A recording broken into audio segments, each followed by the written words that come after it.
Yeah, maybe a little bit of spiciness, I guess. Yeah, if anything, it's brought back a bit more of a spicy thing. Yeah. I think it's spiced it back up. Now this is probably similar, and I wish that I looked it up now because Kentucky Colonel was what's a Kentucky Colonel? It's half bourbon and half Southern Comfort. Benedictine. Oh, Benedictine. Yeah. Oh, Benedictine is very close to Drambuie. I'll bet. Yeah. Now Drambuie, Or Bowie. Oh. Drambuie, David Bowie. yeah, was originally, when it first was starting to be made, it was made had brandy, not Scotch whiskey. Oh, French brandy, perhaps. Some brandy, perhaps. So the origins of Drambuie, we don't really know a lot about it, but here's the legend, was that it's Charles Edward Stuart, who was known as the Bonnie Prince Charlie of Scotland, because he was part of the Royal Stuarts. You know, who tried to have their eyes on that English throne, but the Tudors would have none of that. They'll have none of that. We get it. Yeah, right. But in the 1700s, he tried to lead a rebellion, I think, against the English, and he was defeated, unfortunately, and had to make a run for it. And he ran off to somewhere in Scotland, and he was given shelter by a clan known as the McKinnons. Oh, the McKinnons. And he was so grateful for their hospitality that he gave them this very secret recipe that had been in the family, which is supposedly the Drambuie. So the McKinnon clan held on to it. And in the early, I guess the mid-1800s, it came into possession of a family called Ross. They owned a hotel, hence my hotel. There's time. And it wasn't actually mass-produced at all. They just made it in small batches and served it to their guests and to their friends. And then and then in the 1880s, they changed up the recipe. They took the brandy out and added the Scotch whiskey. And that's a great idea. Yeah, and that's sort of how it became what it is today. But it wasn't actually made commercially, like in wide distribution, until the early 1900s. Wow. So yeah, so there you go. It's pretty new stuff. Yeah. It says since 1745 on the bottle, but obviously that's some. It's the very beginning of the legend, I guess. And it's also known as the first liqueur ever to be, which I found this kind of funny, the first liqueur to be stocked in the House of Lords in England. Oh. So that's how the Scottish finally got into the British government. That's right. The Drambuie. Through Drambuie. A taste of the extraordinary, it says.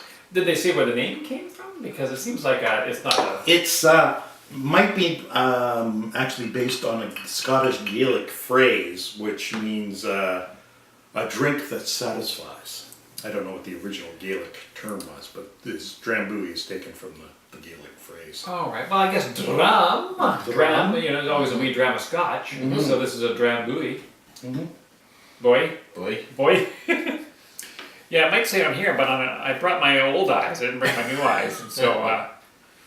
And the Ross family, who the hoteliers, actually sold the business to the McKinnon family, but a different McKinnon family than the ones who just came into position. And they had the Drambuie business until 2014, when it was sold to some other big booze outfit. Bacardi owns this as well. Yeah. I wonder if it says on here. It still says it's the Drambuie Liquor Company, so it doesn't have any other clan affiliations. No, they don't want to spoil the story. And they're moving production to Puerto Rico. But this is really nice. And now I wish I bought the big bottle. Well, next time. But I've got a lot of big bottles of other things, so that's why they call you BB Partridge. That's right. And how do you like the big cube of ice in it? I like the big cube. Yeah. Yeah. It makes it Classes it up. cools it pretty quick. Yes. And I like how it rattles in the glass. Yeah, that's half the fun. Yeah, that's what makes me think I'm doing big 80s business. Exactly. Me and J.R. Ewing. Ewing. Not Ewing. No. Well, also my grade 6 teacher, Miss Ewing. J.R. Ewing, Yeah. Miss Ewing, Mm-hmm. and me. You. Enjoying a rusty nail. Yeah. And JR's drink was bourbon and branch. Right. Of course. Yeah. What else would it be? But the Royal Brackla worked pretty good in there. Yes, it did. Well done, Royal Brackla. Yes. Try to reintroduce yourself to the royal family and see if somebody See if they remember in you. the 20th century is interested in talking. And yet Brackla doesn't sound at all Scottish, does it? This sounds like it's Eastern European kind of. Well, that's what I thought, because when I said to Fred I might have to get a mix in Scotch, he said, "Oh, I brought Royal Brackla," and it just sounded like, "Oh God." Is that like grappa? Dracula? Some sort of an Italian Yeah, liqueur? yeah. Royal Brackla did not sound like. No. No? And yet I don't know why I thought that, but I did. It's just like I have not heard of this. You're dumb. I am dumb. And then a bit of research. Where did you track this down? I At the BC liquor store at Laura, Orleans? I believe Laura tracked us down, I think on your recommendation. Oh yeah, no, that's right. I told her it was good stuff. Yeah. I. It might have been, she might have got it from the BC liquor store and it might have been their recommendation. Yeah, but it might have been part of one of those spirit releases. Yeah. Because they happen. Yearly? Yeah, I'm just trying to think. They come in October or November though. Yeah. Was it a Christmas present or was it a birthday present? I think it was Christmas.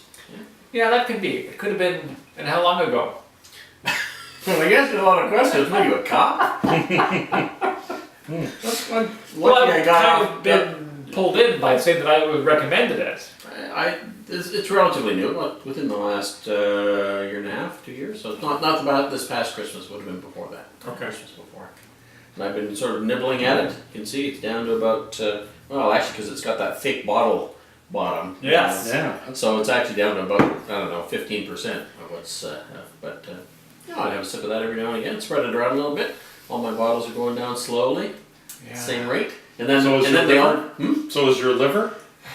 Yeah. I don't ask, don't tell. Yeah. Do we know what the idea behind the big humpy bubble type thing in the bottom of a bottle is for in many cases? To save them money? I believe it was purely marketing. Really? Oh. Make it look like you're getting more than you are. Right. Hmm. Well, that could be. If you find out what that's called. The bottle dimple? Bottle dimple? The Bottle Depot? Yeah. I remember the most famous example was when Fred and I went to a whiskey tasting event. Oh yes. And they had The a mothership. yes, they had a whiskey. It was actually a Canadian product From New Brunswick. Was that one? Yeah, Those guys. yeah, and they had aged it in barrels that had formerly held ice wine, which is the wine that they harvest late after the frost has got to the berry, the grapes, I believe, and then it does something with the sugars. Ice wine is great, whatever. And so now it was ice wine barrels is what they were doing there. Yeah. And so we tried it. It's a 200 milliliter bottle, I think. It looked bigger, Yes. but the hole in the bottom, the dimple, was about as big as this, but the bottom was only about this tall. It was only about a 5-inch tall bottle, Yeah. but the dimple in the bottom was 3 inches. Yeah, it was it was And ridiculous. it went bloop. Oh, it's It's all like, gone. imagine if you had a can of soup, but half of that can of soup was actually a dimple on the inside of the soup. Yeah. And it was, I think it was $50, Oh right? yeah, it was $50. I think it was 250 milliliters. I think it was a third of a bottle of scotch.